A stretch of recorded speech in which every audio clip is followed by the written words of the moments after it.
Have you ever seen a really powerful bond, something you thought was just completely unbreakable, just fall apart? Well, we're about to dive into a story that shows exactly how that can happen. It's a story about two incredibly powerful friends and the one person who managed to dismantle their trust piece by piece. I want you to just for a second picture that one person in your life you trust completely. You know, the one whose loyalty you would just never ever question. Got it? Okay, hold that thought. Now imagine that chilling moment when you realize that this exact person was the secret architect of your downfall. Not some enemy you could see coming from a mile away, but someone you genuinely believed was on your side. And here's the part that makes this story so unbelievable. The destruction was total, but the weapon itself was completely invisible. It was just words. So our story kicks off in a forest. But I want you to think of this as less of a forest and more of a kingdom, with its own complex web of power, of fear, and of loyalty. Now, this tale actually comes from the Panchatantra, which is this incredible ancient Indian collection of fables. And they were all designed to teach these deep lessons about leadership and, well, human nature. And this particular story, it's basically a masterclass in how friendships are lost. At the very top of this kingdom, you have the king, a lion named Pingalaka. He is absolute power personified, feared by literally everyone. But then one day an outsider shows up, a bull named Sanjivaka. He's calm, he's powerful in his own right, but most importantly, he is not afraid. He doesn't run, he doesn't bow. And this complete lack of fear, well, it really unnerves the king. He's never seen anything like it. His first command reveals this mix of suspicion and curiosity. Because, power always fears what it can't immediately understand or control. So what happens when these two finally meet? Well, it is not at all what anyone expects. They don't fight for dominance. They just talk. And in that moment, Pingalaka discovers something way more valuable than fear. He finds a true peer. Sanjivaka isn't just another follower. He's an equal who offers real wisdom, not just blind obedience. And out of this mutual respect, a deep, powerful friendship is born. But of course, not everyone is happy about this new alliance. Watching from the sidelines are two jackals, Karataka and Damanaka. See, they used to be the king's trusted ministers, but ever since Sanjivaka arrived, they've been pushed aside. They've lost all their influence. They'd become invisible. And this is the thought that sets the whole catastrophe in motion. Damanaka, who is the more ambitious one, he sees his entire world just crumbling around him. And to him, doing nothing feels like a death sentence. So he decides he has to act. And this is where the manipulation begins. Damanaka's strategy isn't some big, frontal assault. Oh no, it's way more subtle and way more destructive. He decides he's going to poison the one thing holding this new order together: trust. So here's how he does it. Damanaka creates two completely different stories. To the lion, he whispers that the bull is secretly plotting a coup, that Sanjivaka thinks he's weak.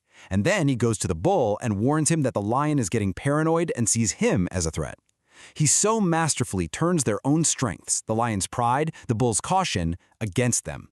What Damanaka is doing here is exploiting a really powerful psychological glitch, something we now call confirmation bias. He hasn't offered a shred of evidence, just planted a tiny seed of doubt. And now, both the lion and the bull will subconsciously start looking for anything that confirms the betrayal they've been told to expect.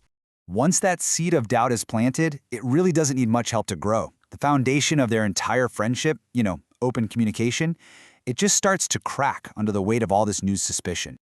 And this, right here, is the real tragedy of it all. It doesn't happen with some loud, dramatic argument. It's just a quiet cooling. Those easy conversations suddenly become strained. The lion starts watching the bull, looking for signs of arrogance. The bull starts watching the lion, searching for hints of aggression. They stop talking to each other and start just observing one another. With the tension at its absolute peak, Damanaka delivers his final devastating blow. He goes to each of them, separately, and creates this false sense of urgency. He tells them both, the attack is coming, it's happening tomorrow.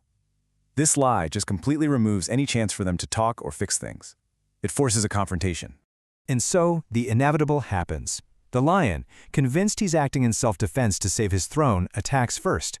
The bull, totally confused and hurt, believing his life is in danger, fights back. Their final fatal battle isn't born from hatred, it's a product of fear and a complete misunderstanding. So just like that, the friendship is destroyed, the bull is gone, and Damanaka? He has his influence back. But how on earth did he pull it off?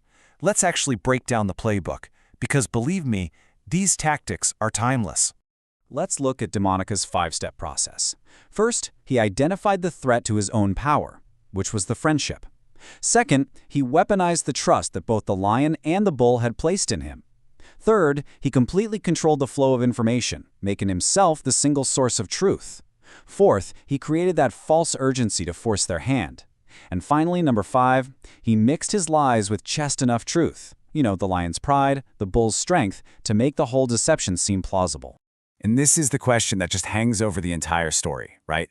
One single direct conversation would have exposed the entire plot, but they didn't do it. Why? Well, because for the powerful, asking for clarification can feel like admitting weakness. Ego gets in the way of verification. This ancient fable isn't just about animals in a forest.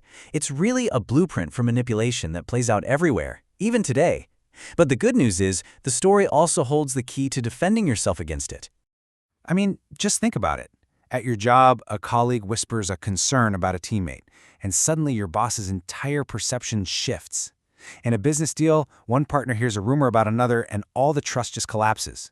In your personal life, a mutual friend tells you something in confidence, and a lifelong friendship starts to fall apart. The pattern is always the same. This story gives us an incredibly powerful diagnostic tool. The next time a trusted relationship starts to fray because of information you got from a third party, just ask yourself this one simple question: who benefits from this conflict? The answer will almost always lead you straight to the manipulator. And that right there is the ultimate defense. The antidote is a single, simple action: verify. Have that direct, probably uncomfortable conversation. Go straight to the source. It might be awkward. It might even be a little confrontational, but it is the only way to expose the manipulators in our lives and protect the bonds we truly cherish. Because the strongest friendships aren't the ones that never faced out. They're the ones that have the courage to confront it.